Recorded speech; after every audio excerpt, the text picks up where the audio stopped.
O transplante capilar é uma das técnicas mais modernas da atualidade, minimamente invasiva, que maneja os fios da área doadora, removendo fio a fio, sem necessidade de incisão e deixando um aspecto mais natural.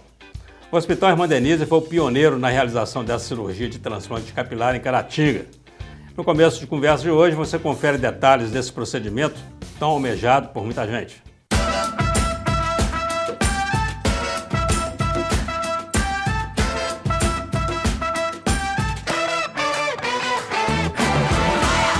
Olá, estamos iniciando mais um Começo Conversa, o programa de entrevistas mais assistido da região, que você pode acompanhar pela UNEC TV, mantida pela Fundação Educacional de Caratinga, pela TV Sistec, pelo Super Canal TV e também pelas mídias sociais. Seja muito bem-vindo. A falta de cabelo, tanto no homem quanto na mulher, pode afetar diretamente a autoestima. Existem várias técnicas e procedimentos para reverter essa condição. E hoje nós vamos falar, aqui no Começo de Conversa, sobre uma cirurgia que promete um efeito natural e minimamente invasivo, o transplante capilar. A entrevistada de hoje é médica, formada pelo Centro Universitário de Caratinga, é especialista em cirurgia de restauração capilar e transplante capilar pela técnica FUI.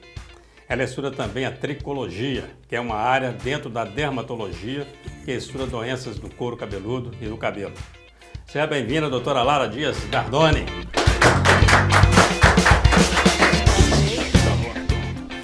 Doutora Lara, muito bom te receber aqui. Eu que agradeço, estou honrada de estar aqui hoje conversando com o senhor.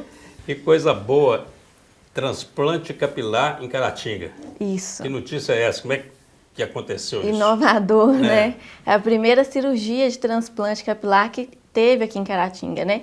E feita no Hospital Irmã Denise. Nunca tinha sido feito esse procedimento aqui. A cirurgia de transplante capilar, ela existe em duas técnicas, né? A FUT, que é onde você tem a incisão, tira um pedaço, né, do teu couro cabeludo. Então é uma cirurgia mais invasiva e já é feita há muitos anos. Atualmente estão fazendo mais a técnica FUI, que é a técnica da extração folicular, onde você extrai fio a fio. É uma técnica menos invasiva, é uma cirurgia que você tem uma recuperação mais rápida, então para o paciente é um conforto maior. E ela tem uma estética melhor também, porque te dá um resultado mais natural. Entendi. Agora, fiquei uma curiosidade agora sobre a técnica FUT agora. Não vamos falar da FUI, mas é uma dúvida mesmo. A FUT, eles tiram um pedaço do couro cabeludo já com os folículos. E transplanta para uma outra parte, é isso? Isso. É assim, praticamente a mesma coisa, só que na FUT, que é essa técnica mais antiga, você tira um pedaço do couro cabeludo, um pedaço da pele mesmo, né? Vai ter que com ter uma os cicatrização maior ali. E aí você tem que dar ponto, então fica aquela cicatriz linear na parte de trás, o que atrapalha e impede o paciente de cortar o cabelo mais curtinho, por exemplo. Se ele quiser passar uma máquina mais curtinha na parte de trás, vai ficar aquela cicatriz, o que pode incomodar, que é outra coisa que conta a favor da técnica FUI, né? Que não fica essa cicatriz linear. Não tem como a gente falar que não tem cicatriz, porque tem, mas é uma cicatriz que é praticamente imperceptível. Esse assunto ele é muito interessante, eu tenho certeza que assim, os telespectadores hoje, eles estão cheios de dúvida na cabeça e que são as nossas aqui. E nós vamos aproveitar para bater esse papo aqui bem bacana para a gente entender bem isso. Primeiro é o seguinte, você pode primeiro diferenciar para nós o transplante capilar do implante capilar? Claro, porque assim, o implante capilar, quando a gente fala em implante, a gente está se referenciando a uma coisa sintética. Por exemplo, uma forma mais fácil de entender, o implante mamário, você pega uma prótese de silicone e implanta ela na pessoa, então é como se você estivesse implantando uma coisa sintética na pessoa. Então um implante capilar seria você pegar um folículo sintético, um cabelo sintético, e implantar na pessoa. E o transplante não, o transplante é você retirar o seu próprio folículo, o seu fio de cabelo e transplantar em outra área. E que ali ele vai crescer, vai poder ser cortado. Vai crescer da mesma forma como era antes, vai passar por todos os ciclos do fio do cabelo da mesma forma e vida normal. E vai ainda cortar. dá uma naturalidade, né? por exemplo, a calvície, né? Vamos pegar essa parte aqui, ó, que a maioria de nós temos, né? De onde que sai o cabelo para aqui? É daqui de trás? É, da região occipital, né? Da parte de trás da cabeça. A gente retira o folículo capilar que não tem o gene da calvície, né? Porque aí vai ser um folículo que não vai cair. Então, você retira ele da parte de trás, de onde não tem o gene da calvície, pega esse folículo, separa, vê qual folículo que está viável, qual que não está, se é um folículo bom, que vai ter condição de nascer forte e passar por todos os ciclos, né? E aí, depois, você vem e faz a incisão na parte calva, por exemplo, na entrada, você vai fazer a incisão e vai implantar esse folículo que foi retirado da parte de trás. Isso. É uma técnica que vai ficar ali. Você tira folículo por folículo, depois faz a separação, folículo por folículo, escolhe os viáveis. É como se você fizesse uma lapidação daqueles folículos que você tirou e depois vai para a parte onde a pessoa quer implantar, né, para a parte calva, faz as microincisões, uma por uma, e vem implantando folículo por folículo. E vai fazendo no mesmo distanciamento dos folículos que estão lá atrás? Então, assim, não tem como a gente reproduzir exatamente a mesma densidade do cabelo que tinha antes, porque é praticamente impossível, até porque quando você vai retirar na parte de trás, você não pode retirar de qualquer jeito, senão você acaba provocando uma calvície onde você não tinha. Eu estava pensando nisso aqui, porque se eu tenho que cobrir essa área aqui, vou tirar daqui, aqui vai ficar sem cabelo, né? Porque você tira o cabelo e o cabelo que você tira não nasce mais. Não nasce mais. Então, se você tirar de qualquer forma da parte de trás, você pode provocar uma alopécia atrás, uma calvície onde não tinha. Então, tem toda uma técnica específica para fazer isso. Então, tem uma técnica de retirada. Você retira respeitando a distância, de forma que depois o cabelo da pessoa vai crescer e vai ficar imperceptível. Você não vai saber que retirou o cabelo dali. Entendi. Você, quando chegou aqui no estúdio, você viu que aqui está cheio de careca, né? Cheio de gente aí precisando de... Mas tem um cabeludo. Eu queria que a nossa câmera fosse lá no Bourguignon. Bourguignon, aquele ali, ó. O nosso câmera ali, ele editor, isso é um funcionário nota 10. A quantidade de cabelo que esse homem tem. Dá para tirar cabelo do Bourguignon e colocar na gente, não? Não dá. Não dá para fazer Tem que ser o seu próprio folículo, por questão de rejeição mesmo, né? Quer dizer, ainda não chegamos nesse nível de técnica, né? Não, por enquanto não dá. O que gera calvície? Quer dizer, por que tem homem que às vezes fica calvo novo ainda, né? Depois, ou você vai encontrar homens mais idosos com uma cabeleira que é uma beleza. O que é isso? Então, assim, a calvície, ela é uma doença do couro cabeludo, né? É a alopecia androgenética. Vamos falar da calvície no homem, né? Que está sendo um assunto abordado aqui. Então, seria a alopecia androgenética masculina. E, no caso, a gente acha que só existe um tipo de calvície. Todo homem que você vê calvo, você acha que é pelo mesmo motivo. E que aquele homem pode fazer um transplante capilar e tá tudo bem. E não, existem mais de um tipo de calvície, né? Existe mais de um tipo de alopécia. Então, precisa de fazer uma consulta com seu médico mesmo para fazer um diagnóstico por dermatoscopia, às vezes por dermatoscopia e biópsia, e saber se você tem indicação realmente para transplante. Se você tem alopecia androgenética, que é essa calvície da maioria dos homens, que é a que né, as pessoas conhecem mais. Essa tem jeito? Essa tem indicação para transplante, porque é uma alopécia causada por fator hormonal, é uma conversão que a gente tem da testosterona, que ela é convertida em dehidrotestosterona, e esse hormônio age lá no folículo piloso. Então, esse hormônio agindo no seu folículo piloso vai provocar nele a miniaturização do fio. Então, um folículo que era cheio de fios fortes, com a haste grossa, por exemplo, um folículo tem 3, 4 fios. Esse folículo, a partir do momento que ele está sofrendo a ação da dihidrotestosterona, ele vai ser miniaturizado e vai ser um folículo com um fio bem fraquinho, até chegar ao ponto de sofrer tanta ação que vai atrofiar, e aí não vai ter fio nenhum, que aí é quando fica com essa pele lisa, né? Quando tá essa calvície lisa. Você pode reparar que as pessoas que é calva, os calvos, eles vão ter partes que vai ter essa pele lisa, sem pelo nenhum, e aquele pelo bem fininho. Bem fininho, Então, aquele pelo fininho, ele está sofrendo a ação do hormônio. Então, ele tem a alopecia androgenética. Em algum momento, essa alopecia vai progredir e vai atrofiar e vai ficar aquela careca lisinha. Entendi. Você considera o transplante capilar apenas uma questão estética, não?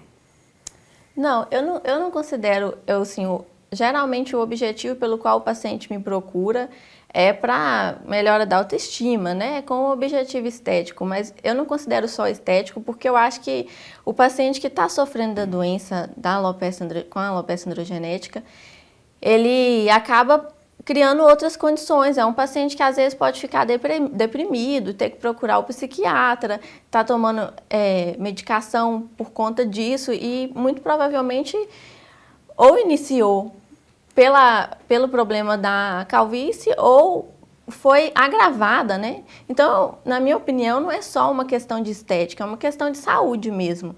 Saúde mental da pessoa. Se a pessoa, além dela ela vai se sentir melhor, ela vai se sentir mais confiante, né?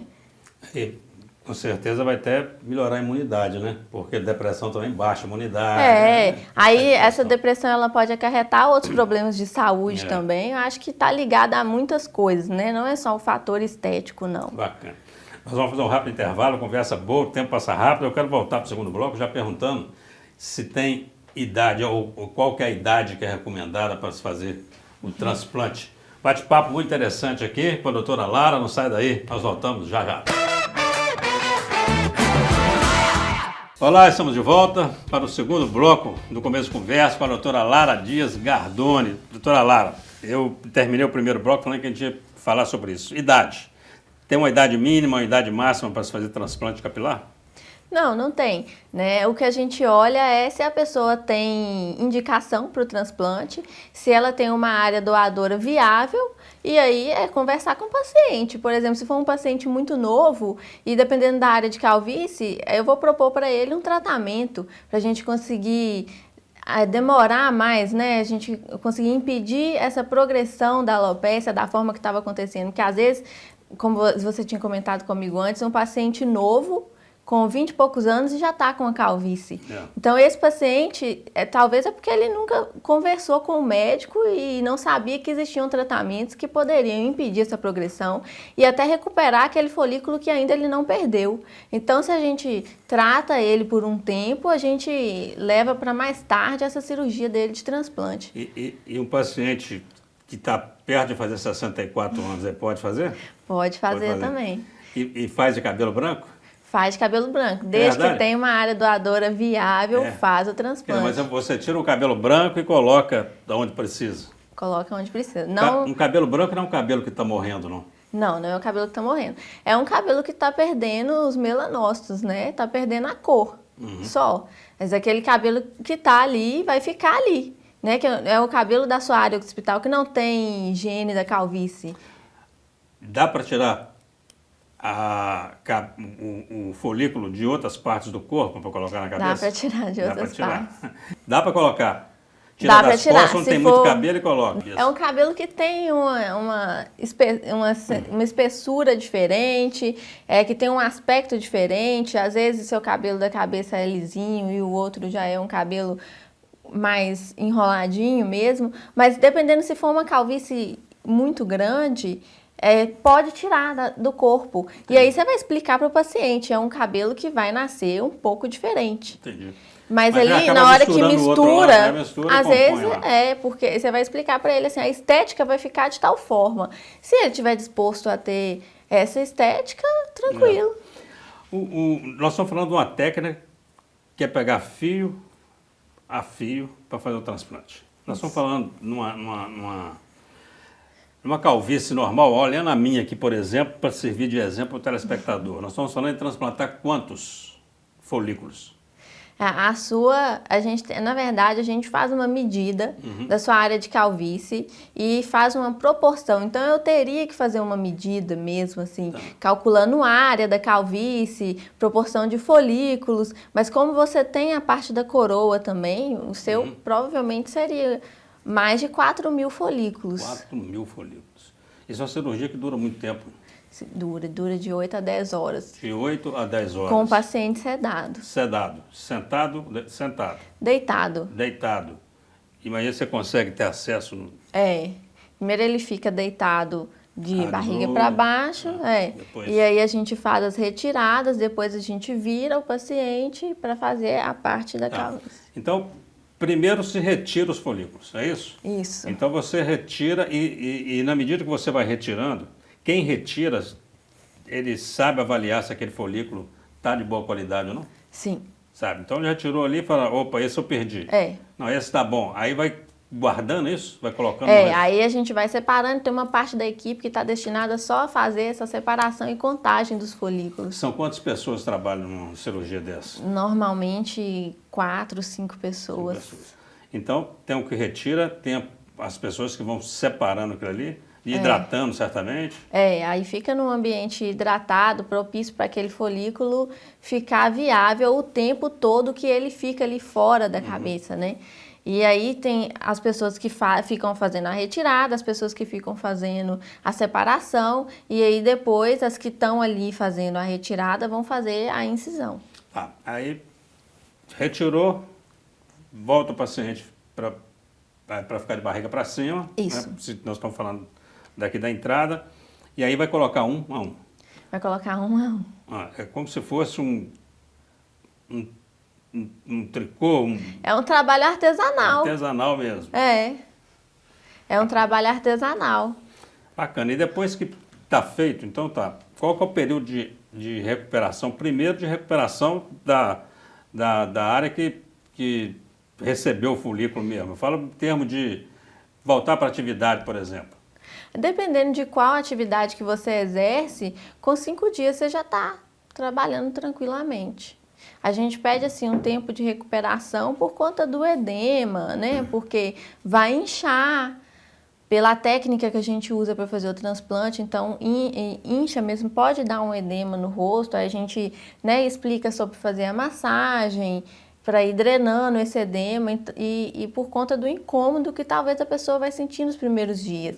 Não costuma o paciente sentir dor, não, mas é difícil para dormir. Então ele fica incomodado, não dorme direito, né? Por conta da posição, de não poder encostar na parte onde foram implantados os folículos, né? Então a gente pede assim de uns 3 a 4 dias a pessoa não fazer atividade nenhuma e depois, dependendo com que for que ela trabalha normalmente, não vai poder fazer atividade física.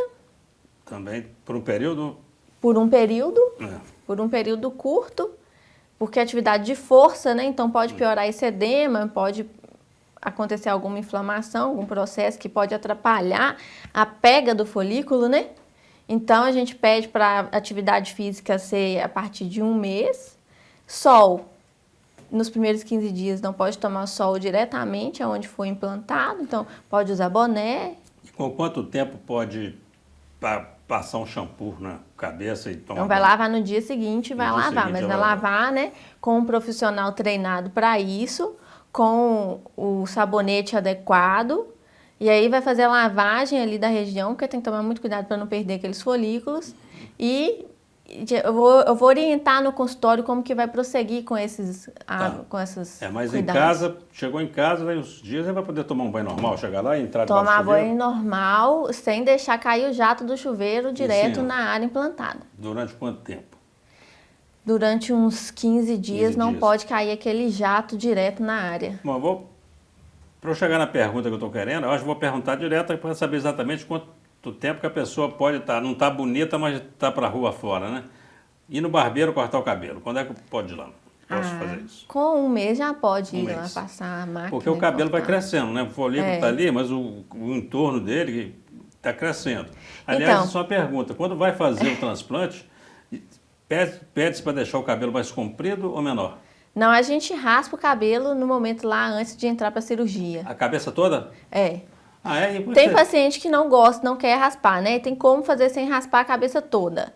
Mas como é que você tira o folículo se você raspou a cabeça? Eu queria entender isso. Você tem que raspar para poder retirar o folículo, porque ele vai ficar bem pequenininho, né? E você vai vir com um punch, a máquina específica, muito e bem. vai retirar. É até mais fácil também para poder localizar, porque no meio dos cabelos aqui é difícil achar. É. Entendi. É para a questão de técnica mesmo, né? Que raspa a parte de onde você vai tirar.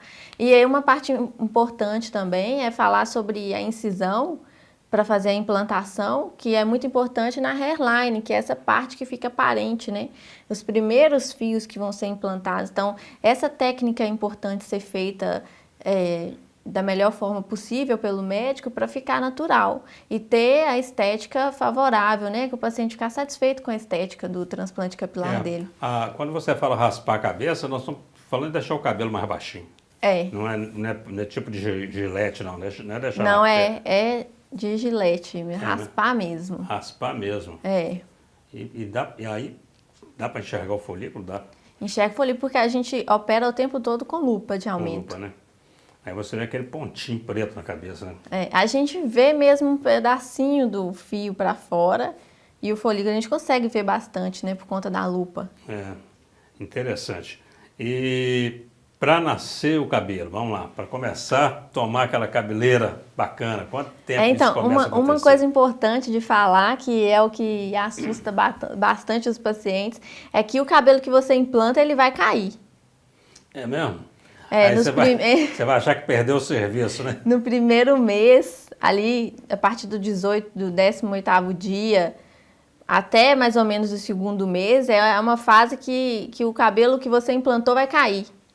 Então, assim, dá um desespero no paciente. Mas é normal, então não tem... Dá uma ansiedade, mas é normal porque está fazendo parte do ciclo do cabelo, né? O fio é que vai cair, não é o folículo. Porque a gente implanta o folículo, pensa como se fosse assim, a raiz está ali. Entendi. Mas o fio vai cair. Está esperando só a chuva chegar para poder nascer. E aí depois vai nascer de novo. Bacana. Vamos fazer um rápido intervalo agora para a gente voltar para o terceiro bloco. Eu quero voltar já perguntando sobre essa questão porque a calvície continua, né? Então, assim, como é que é isso? Se é um processo que tem que ser refeito várias vezes, se tem jeito de impedir isso, você não sai daí, bate-papo sensacional. Nós estamos falando aqui sobre transplante capilar com a doutora Lara Gardoni. Nós voltamos já já. Olá, estamos de volta. Agora para o último bloco do Começo de Conversa com a doutora Lara. Você que chegou aí agora, você pode acompanhar uma conversa sensacional sobre transplante capilar, uma cirurgia pioneira que acontece aqui na nossa região, lá no Hospital Irmã Denise. E saber mais sobre calvície, sobre transplante, sobre melhoria de autoestima. A conversa essa aqui com a doutora Lara está muito boa, né? Isso. Vamos lá, transplantei o cabelo. Só que a calvície não é um processo que ela tem uma continuidade, quer dizer, se transplantou aqui, ela não vai continuar? A calvície é uma doença progressiva, né? É uma doença que você nunca vai deixar de ter. É uma doença crônica. Você vai ter 80 anos e ela ainda vai estar progredindo, ainda vai ter a calvície. Então, assim, você faz o transplante capilar, mas tem necessidade de continuar tratando, porque a área que você não transplantou e que tem a calvície vai continuar progredindo. Então, se você não fizer o tratamento, pode chegar um momento que você vai ter cabelo onde você transplantou e aonde você não transplantou vai ficar calvo. E aí você vai fazer uma nova cirurgia, né? Isso é muito comum. O paciente calvo que faz transplante capilar, ele também tem que ser orientado que durante a vida ele pode ter que fazer mais de um transplante. Entendi. Porque vai progredir aquela calvície e que tem a necessidade de fazer o tratamento, de permanecer com o tratamento. Porque se você não tratar, a sua calvície vai continuar progredindo e até também para influenciar no sucesso do seu transplante, né? Daquele fio transplantado, você tem um resultado do seu cabelo já tá cheio antes dos 12 meses e aqui tem um cabelo bonito, uma haste mais grossa, então tem a necessidade de você dar continuidade no tratamento. Bacana. A calvície feminina. Tem calvície feminina do tipo da calvície masculina, que é essa calvície mais normal, Então, a calvície feminina é sempre um problema de saúde. Não tem. A calvície feminina é um assunto que deveria ser mais abordado, até para as mulheres que às vezes não procura porque tem vergonha, ou às vezes nem identifica que o que ela está tendo ali é uma doença, acha assim, meu cabelo está caindo muito. E aí vai no salão, faz hidratação, pesquisa na internet, começa a usar vários produtos que é indicado para queda de cabelo na internet, compra um shampoo e não procura um médico. E às vezes ela tem a doença. E se tem a doença, tem que tratar de forma clínica com o médico, né? É lógico que a gente faz tudo com a ajuda dos outros procedimentos. É lógico que ela vai ter que usar uma cosmética melhor, né? Tratar o fio no salão de beleza. É um trabalho em conjunto, mas a doença clínica tem que ser tratada. Tem que ser tratada de forma como você trata a hipertensão arterial, como você trata uma outra doença, né? Então, ela tem que consultar com o médico, fazer o diagnóstico, e a maioria das mulheres que sofre de calvície tem um diagnóstico de calvície que é a mesma do homem, que seria a alopecia androgenética. Ou, hoje em dia, a gente fala alopecia de padrão feminino, porque viu que nem toda mulher que é calva, que tem a característica da alopecia androgenética, tem fator androgênico nisso. Entendi. Às vezes ela não sofre influência desse hormônio, que é o caso do homem, mas ela tem uma dermatoscopia, uma tricoscopia característica de alopecia androgenética. Então, a gente fala hoje em dia alopecia padrão feminino. Entendi. Seria a mesma calvície do homem no caso da mulher, só que ela tem uma diferença. O homem geralmente vai tendo a entrada e a coroa, né? Da mulher não, a da mulher normalmente ela vai perdendo a densidade do cabelo nessa parte. Mantém a hairline e aqui vai perdendo a densidade. Então aquela mulher que tem um cabelo ralinho, que você olha para o cabelo e vê o couro cabeludo. E que a mulher às vezes nem percebe que tem, né? Ela só fala assim, meu cabelo é ralo, né? Meu cabelo é ralo e tá caindo e tá ficando mais ralo. Quase todas as mulheres são assim. A minha mãe também tem cabelo ralo, provavelmente a sua mãe também tem alopecia androgenética. E não é por isso que você precisa ter o cabelo ralinho assim. Entendi. Aí é uma mulher que tá sempre disfarçando, que joga o cabelo para disfarçar aquela parte ralinha que fica aqui, ou é uma mulher que não prende o cabelo com rabo de cavalo, porque na hora que vai prender o cabelo aparece todo o couro cabeludo. Então essa mulher talvez tenha alopecia androgenética, mas ainda não foi numa consulta médica, não foi diagnosticada e não sabe que tem solução. Inclusive com transplante. Inclusive com transplante. Se a alopecia for uma alopecia que já progrediu muito, que já tem muitos folículos atrofiados, pode fazer transplante na mulher também. Falando sobre o transplante, me chamou a atenção aqui agora o seguinte, transplante em sobrancelha faz? A gente tem falha em sobrancelha, falha na barba? Fazemos transplante de sobrancelha e fazemos transplante de barba também. A pessoa que nem tem barba? Pode mas gosta de ter, só tem aqueles fiozinhos? Às vezes tem só em alguma área, ou não tem uma barba fechada, queria ter uma barba mais fechadinha, dá para fazer o transplante. A gente tira da mesma região, da região hospital do cabelo. É sempre aqui do cabelo? Interessante. Só vão ser folículos diferentes, né?